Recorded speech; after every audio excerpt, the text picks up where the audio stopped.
अर्धवार्षिक परीक्षा 2023-24 कक्षा 10वीं के लिए सामाजिक विज्ञान का पेपर है वो आ चुका है। तो चलिए दोस्तों, इस वीडियो में सामाजिक विज्ञान के जितने भी आपके महत्वपूर्ण पेपर के क्वेश्चन है वो इस वीडियो में देख लेते हैं सॉल्यूशन के साथ। तो आपसे रिक्वेस्ट है, वीडियो को एंड तक जरूर देखिए। बाकी आपका कोई भी कमेंट है तो आप कमेंट कर सकते हैं। बाकी पेपर की पीडीएफ फाइल आपको चाहिए तो आप व्हाट्सअप और हमारा जो टेलीग्राम ग्रुप है वहाँ से ले सकते हैं। तो चलिए स्टार्ट करते हैं। टोटल पेपर आपको बताया 70 नंबर का रहेगा, सभी प्रश्न करना अनिवार्य होंगे आपके। तो यहाँ पे देखते हैं सबसे पहले वस्तुनिष्ठ प्रकार के जो प्रश्न है वो कितने इंपॉर्टेंट आपके लिए और कौन सा आपका बहुत इंपॉर्टेंट है जो आपके एग्जाम में आ रहा है। यहाँ पे देखिए पहला क्वेश्चन है, सविनय अवज्ञा आंदोलन कब चलाया गया था? तो आपको बताया गांधी जी के द्वारा जो दांडी यात्रा स्टार्ट की गई थी उस समय चलाया गया था ये। तो इसका सही आंसर रहेगा मेरा ऑप्शन नंबर सी, 1930 में। ठीक है। जर्मनी का एक राष्ट्रीय रूपक था, तो जर्मनी का राष्ट्रीय रूपक कौन था भाई? तो इसका सही आंसर हो जाएगा जर्मेनिया। ऑप्शन नंबर सी है वो मेरा सही आंसर रहेगा। संयुक्त राष्ट्र का मुख्यालय है वो कहाँ पे स्थित है? तो ये सभी जानते हैं, संयुक्त राष्ट्र का मुख्यालय न्यूयॉर्क में स्थित है। ऑप्शन नंबर सी मेरा करेक्ट आंसर है। इसके बाद देखिए अगला क्वेश्चन है, हिंद स्वराज्य के पुस्तक लेखक कौन है? हिंद जो स्वराज पुस्तक लिखी गई थी इसके लेखक कौन थे? तो महात्मा गांधी जी थे। ऑप्शन नंबर सी हो जाएगा Mahatma Gandhi, option number C. दोस्तों आपसे रिक्वेस्ट है, प्लीज़ चैनल को सब्सक्राइब कर लेना, वीडियो को लाइक करके दोस्तों को जरूर भेज देना, ताकि आपके दोस्त भी जो कक्षा 10 में पढ़ रहे हैं वो वार्षिक परीक्षा और साथ ही वार्षिक परीक्षा का इसके बाद में हिंदी का आपको इम्पोर्टेंट पेपर है वो बताने वाला हूँ। ठीक है, तो वो आप ज़रूर देखना। कक्षा 10 के लिए अलग से प्लेलिस्ट बनाई गई है जहाँ पे आपको सभी पेपर मिल जाएंगे।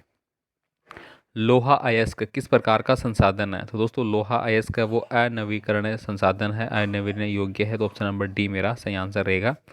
पंजाब में भूमि निम्नीकरण का निम्नलिखित में से मुख्य कारण है वो क्या है? तो वहाँ पे अधिक सिंचाई की जाती है, ये इसका मुख्य कारण है। तो ऑप्शन नंबर बी मेरा सही आंसर है। श्रीलंका कब स्वतंत्र राष्ट्र बना? तो दोस्तों श्रीलंका कब स्वतंत्र राष्ट्र बना था? तो ये बना था मेरा 4 फरवरी 1948 में। तो ऑप्शन नंबर है 48 किस में दिया गया है भाई? ऑप्शन नंबर सी में। तो मेरा सी सही आंसर रहेगा। यूरोपीय संघ का मुख्यालय कहाँ पे है? तो यूरोपीय संघ का मुख्यालय कहाँ पे भाई? वो है आपका ब्रुसेल्स में, ब्रुसेल्स बेल्जियम में। ठीक है, अगर ब्रुसेल्स नहीं दिए जाए तो आपको टिक करना है बेल्जियम। ठीक है, इस पे टिक करना है आपको। नेक्स्ट देखिए, एक वस्तु का अधिकांश प्राकृतिक प्रक्रिया से उत्पादन किया गया है। तो दोस्तों प्राकृतिक रूप से अगर हम किसी चीज़ का उत्पादन करते हैं तो वो प्राथमिक क्षेत्र में आती है, जिसको अपन क्या बोलते हैं? फसल उत्पादन बोलते हैं, कृषि कार्य बोलते हैं सबसे ज़्यादा। ठीक है, आगे देखिए यहाँ पे विदेशी व्यापार किनके मध्य होता है? सभी जानते हैं विदेशी व्यापार दो देशों के मध्य होता है, उसको अपन विदेशी बोलते हैं। ठीक है, सार्वजनिक और निजी क्षेत्र किस आधार पर विभाजित होते हैं? दोस्तों एक तो होता है अपना सार्वजनिक जिसको अपन सरकारी बोलते हैं, एक होता है निजी जिसको अपन किसी कंपनी या किसी मालिक के अधीन बोलते हैं। ठीक है, ये दोनों किस आधार पर विभाजित किए जाते हैं? तो दोस्तों ये दोनों उद्यमों के स्वामित्व के आधार पर विभाजित किए जाते हैं। किसके? उद्यमों के स्वामित्व, उद्यम मतलब जो आपकी कंपनी इंडस्ट्रियल एरिया है उसके आधार पर किए जाते हैं। चिपको आंदोलन सुंदरलाल बहुगुणा द्वारा उत्तराखंड के किस जिले में चलाया गया था? तो दोस्तों ये कहाँ पे चला गया था? चमोली जिले में। ठीक है, कहाँ पे चला गया था? चमोली जिले में 1975 में चलाया गया था। इसमें महिलाओं ने बहुत अधिक बढ़ चढ़ के भाग लिया था 1975 में चमोली जिले में। ठीक है, अब देखिए यहाँ पे रिक्त स्थान वाले क्वेश्चन आ जाते हैं। मैं बीच में फिर से आपसे रिक्वेस्ट करूँगा दोस्तों, प्लीज़ चैनल को सब्सक्राइब जरूर कर लेना।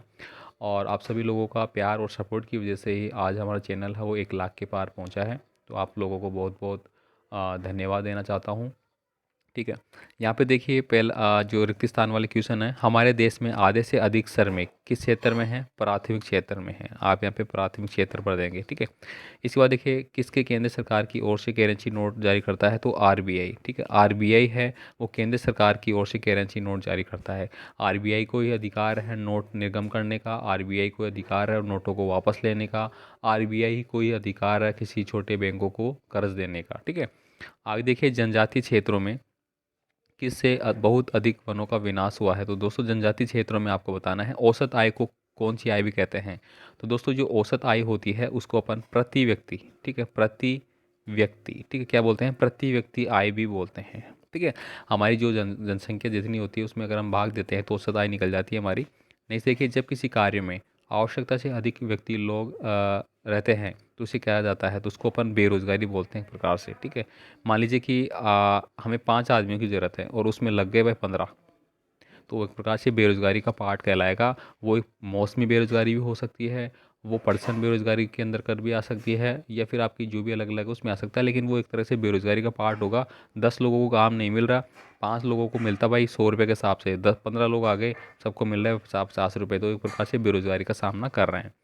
अब देखिए यहाँ पे परिसंपत्तियों जैसे भूमि, भवन, मशीन और अन्य उपकरणों की खरीद में व्यय की गई मुद्रा कहलाती है, ये आपको बताना है। अब देखिए यहाँ पे अति लघुतात्मक प्रश्न आपके आ जाते हैं, जिसमें नारीवाद आंदोलन क्या होता है, प्रति व्यक्ति आय को आपको परिभाषित करना है, जो अभी हमने डिस्कस किया है। 3 राज्यों के नाम बताइए जहाँ काली मृदा पाई जाती है। इसके बाद देखिए अगले क्वेश्चन आपके, जाल वेराइल क्या था और किस प्रकार जर्मनी के आर्थिक एकीकरण का प्रतीक था।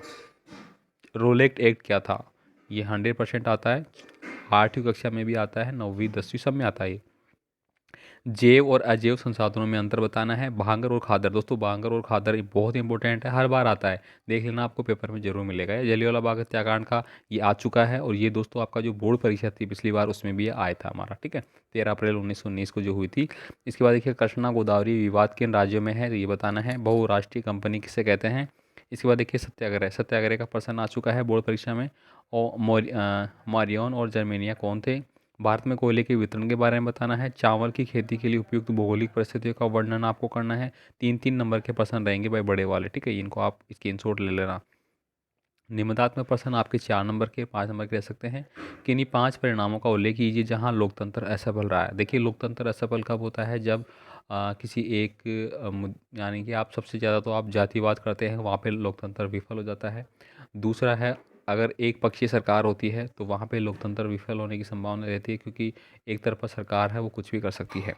यहाँ पे देखिए महात्मा गांधी के सत्याग्रह पर आपको टिप्पणी लिखी है। महात्मा गांधी ने बहुत सारे सत्याग्रह करे थे। सबसे पहले अगर भारत में बात की जाए तो जब वो 1915 में आए थे अफ्रीका से, तो उन्होंने कौन सा किया था, चंपारण आंदोलन किया था, ये आपने पढ़ा था। तृतीय क्षेत्रक, दोस्तों तृतीय क्षेत्रक होता है जिसमें आपका संचार क्षेत्र आता है। क्या आता है, संचार क्षेत्र।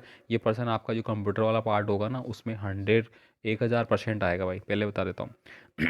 सत्ता की साझेदारी के किन्हीं 3 रूपों का वर्णन करना है।